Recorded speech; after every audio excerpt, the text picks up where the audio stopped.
Cabinet ने आम जन के हित में बड़ा फैसला लिया। मुख्यमंत्री योगी आदित्यनाथ की अध्यक्षता में हुई कैबिनेट बैठक में तय किया गया कि पारिवारिक संपत्ति विभाजन विलेख और अब अतिक्रम 5-5 हज़ार रुपये के स्टैम्प शुल्क और रजिस्ट्रेशन शुल्क किया जाएगा।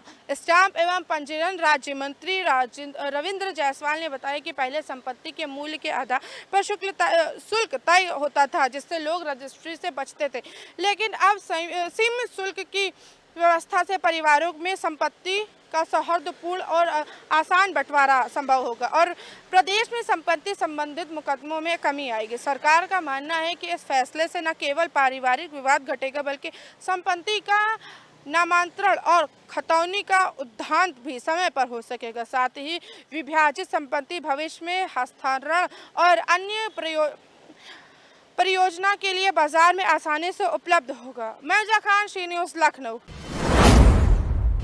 सिद्धार्थनगर जिले में धान और गेहूं खरीद से जुड़ा 67 करोड़ रुपए घोटाले का एक बड़ा मामला सामने आया है, जहां निलंबित पूर्व जिला प्रबंधक अमित कुमार चौधरी और भुगतान अधिकारी उमानंद उपाध्याय के द्वारा अपने चहेतों और फर्मों को करोड़ों रुपए का अवैध भुगतान किया गया है।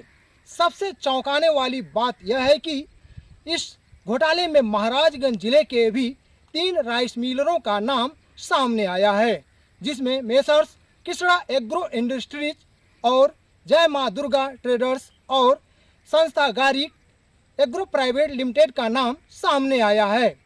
बताया जा रहा है कि इस मामले की खबर महाराजगंज जिले के एक पत्रकार के द्वारा चलाई गई तो संबंधित मिलरों के द्वारा उसे धमकियां दी गई। इस मामले को लेकर के आज प्रेस क्लब ऑफ महाराजगंज के जिलाध्यक्ष अमित कुमार त्रिपाठी के नेतृत्व में भारी संख्या में पत्रकारों ने जिलाधिकारी को ज्ञापन सौंपा और आरोपियों के खिलाफ कार्रवाई की मांग की। महाराजगंज से अर्जुन कुमार मौर्य, श्री न्यूज। उत्तर प्रदेश की योगी सरकार ने उच्च शिक्षा के क्षेत्र में बड़ा फैसला लिया। 3 नवगठित विश्वविद्यालय गुरु जम्बेश्वर विश्वविद्यालय मुरादाबाद, मां विद्याशयनी विश्वविद्यालय मिर्जापुर, मां पटेश्वरी विश्वविद्यालय बलरामपुर में 938 नए पदों को मंजूरी दे दी गई। इनमें से 468 अस्थायी शिक्षक क्षेत्र में और 480 आउटसोर्सिंग पद शामिल है। सरकार का दावा है कि इन नियुक्तियों से न सिर्फ विश्वविद्यालय व्यवस्था और मजबूत होगी, बल्कि शैक्षिक गुणवत्ता में भी बड़ा सुधार होगा। साथ ही युवाओं को रोजगार के नए अवसर मिलेंगे। मुख्यमंत्री योगी आदित्यनाथ का कहना है कि को गुणवत्ता पार्क शिक्षा और रोजगार उपलब्ध कराना उनकी सरकार की प्राथमिकता है। नियुक्ति पारदर्शी और आरक्षण नियमों के तहत पूरी की जाएगी। मिर्जा खान, सी न्यूज़, लखनऊ। इस समय हम मेडिकल कॉलेज के प्रांगण में खड़ा हुआ। इस साइड में सीएमओ का कार्यालय है और सीएमओ कार्यालय से सटा हुआ ये आप देख सकते हैं पूरा गंदे नाले का पानी भरा हुआ। ये पहली बार नहीं है, जब भी थोड़ी सी भी बरसात होती है तो यहाँ पानी का तालाब उमड़ जाता है।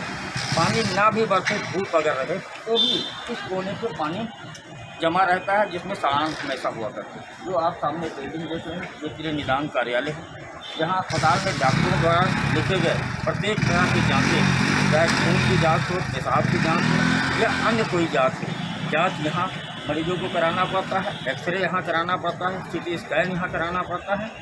यहाँ स्कैन या इस तरह से जाँच कराने के लिए आप यहाँ पे कुछ महिला जाँच ही कराने गई थी और वो पानी में, गंदे पानी में घुस के आती है। कोई भी मरीज जहाँ जिधर आपकी निगाह जाएगी, हर तरफ मरीज भी मरीज हैं और हर तरफ पानी में घुस के लोग जाते हैं। अस्पताल के कैंपस में ही होम्योपैथिक का विभाग है, वहाँ अभी सामने पानी भरा हुआ है।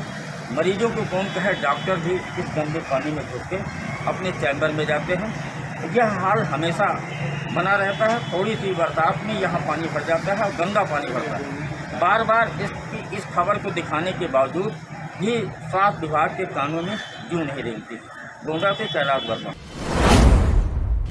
उत्तर प्रदेश कैबिनेट ने मुख्यमंत्री योगी आदित्यनाथ की अध्यक्षता में हुई कई अहम फैसले लिए हैं। प्रदेश में नई खनिज नीति को मंजूरी दे दी गई। इसके तहत अब खनन क्षेत्रों में स्थानीय युवाओं को 50% रोजगार देने का प्रावधान होगा। इसके अलावा पारिवारिक संपत्ति के विभाजन पर लगने वाले स्टाम्प शुल्क और रजिस्ट्री शुल्क की अधिकतम सीमा 5-5 हज़ार रुपये तय कर दी गई है। सरकार का मानना है कि इस कदम से परिवारों में संपत्ति का सौहार्दपूर्ण बंटवारा आसान होगा और मुकदमों में कमी आएगी। कैबिनेट में यह भी तय हुआ कि प्रदेश में 15 जिलों में 30 बेड वाले आधुनिक अस्पताल बनाए जाएंगे, जिससे ग्रामीण और पिछड़े इलाके में बेहतर स्वास्थ्य सुविधा उपलब्ध होगी। सरकार का दावा है कि इन निर्णय से प्रदेश की अर्थव्यवस्था को नई गति मिलेगी, आम जनता को सीधे राहत पहुंचेगी और विकास का काम तेज रफ्तार से होगा।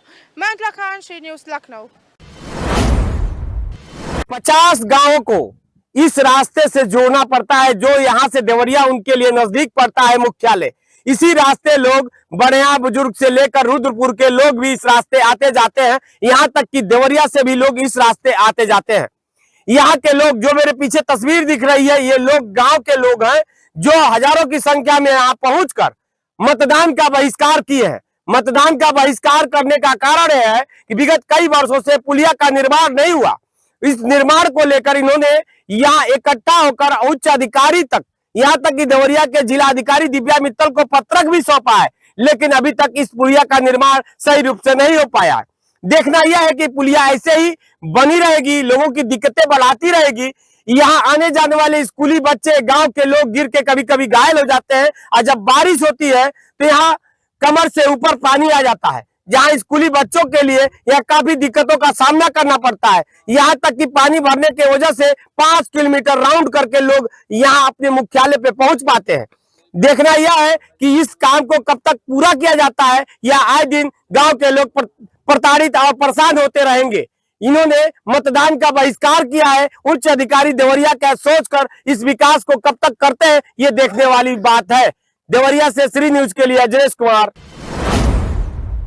उत्तर प्रदेश सरकार अब शहरी परिवहन को आधुनिक और पर्यावरण हितैषी बनाने के दिशा में बड़ा कदम उठाने जा रही है। लखनऊ और कानपुर नगर में पायलट प्रोजेक्ट के रूप में इलेक्ट्रॉनिक बसों का संचालन शुरू किया जाएगा। नगर विकास एवं ऊर्जा मंत्री के शर्मा ने बताया कि नेट कॉस्ट कॉन्ट्रैक्ट मॉडल के पर आधारित इस योजना के तहत 10-10 रूट्स पर निजी ऑपरेटर इलेक्ट्रॉनिक बसेस चलाई जाएंगी। बसों की खरीद, संचालन और मेंटेनेंस की जिम्मेदारी निजी कंपनियों की होगी, जबकि किराया निर्धारित सरकार तय करेगी।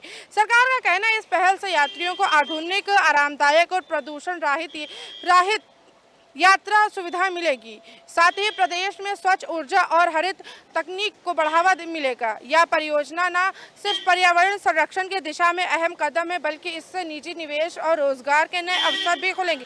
मुख्यमंत्री योगी आदित्यनाथ का लक्ष्य है कि इन पायलट प्रोजेक्ट की सफलता के बाद इसे प्रदेश के अन्य नगरों तक भी विस्तार किया जाए। मैं खान, सी न्यूज़, लखनऊ।